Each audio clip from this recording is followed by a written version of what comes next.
It started with a dream, a simple, unsettling dream. Daniel found himself in a darkened house, the air thick with dust and silence. He walked slowly down a narrow hallway lined with closed doors, each one humming with a deep, almost imperceptible vibration. He reached for the handle of one, but just as his fingers brushed the cold metal, a sudden, violent shudder ran through the house. A breath, soft but inhuman, grazed the back of his neck. He woke up gasping. At first, he dismissed it as just another nightmare. But the next night, the dream returned, picking up where it had left off. This time, the door creaked open at his touch, revealing a dimly lit bedroom. A tall, thin figure stood by the window, its form unnaturally elongated, its spine slightly curved as if it had been waiting too long. It faced away from him, its breathing slow and deliberate. The air was heavy with something foul, rotting. Daniel wanted to move, to run, but his feet were frozen to the floor. The figure turned its head slightly, its movements jerky, unnatural. The moment before he could see its face, the walls groaned, and he woke again, drenched in sweat. Night after night, the dream progressed. Each time, he ventured further into the house. The figure was always there, waiting, closer. He began to dread sleep, exhaustion gnawing at the edges of his waking life.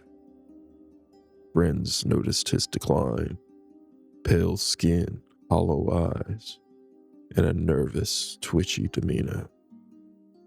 He tried everything: sleeping pills, medication, meditation, even staying awake for days.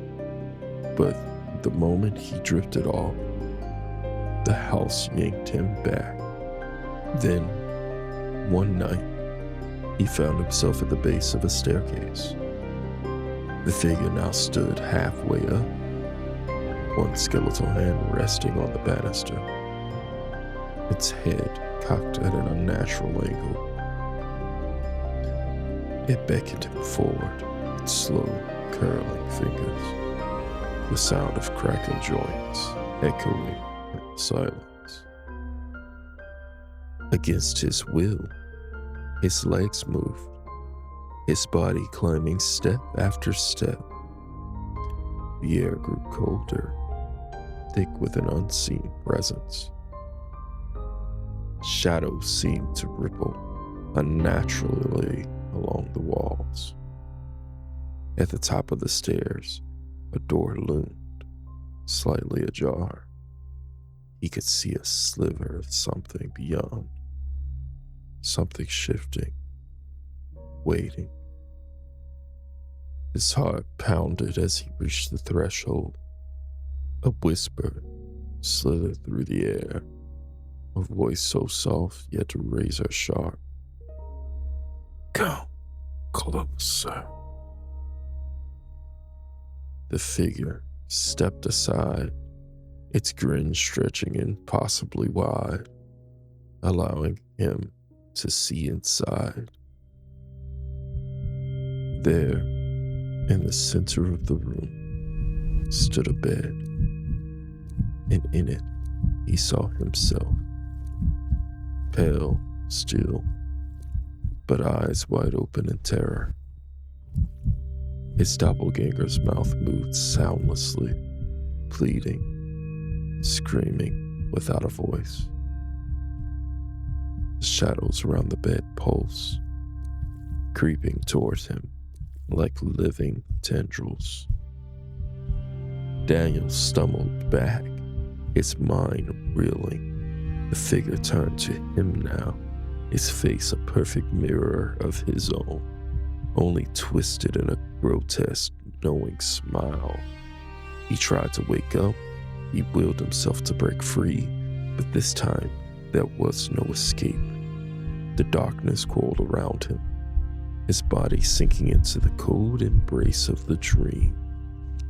He clawed at the air, but the figure reached for him, its fingers stretching unnaturally long. A searing pain burned through his chest as it pressed a palm against him. The air turned thick, suffocating. For a moment, he felt nothing. No fear, no pain, no self. His body slackened. His thoughts dissolved into the void. His will drained away, stripped like old wallpaper peeling from rotten walls. There was no struggle anymore, no understanding, no escape. Only the certainty that he had never existed apart from this place. The house had always owned him. It always would. When his friends found him the next morning, he was still in bed, eyes open, mouth agape in silent horror. No one could explain the dark, hand-shaped bruises around his wrist, or the faint whispers that still clung to the air around him. His face held no expression, no hint of the person he had once been. And somewhere in the space between dream and waking, the house watched, waiting for another to surrender.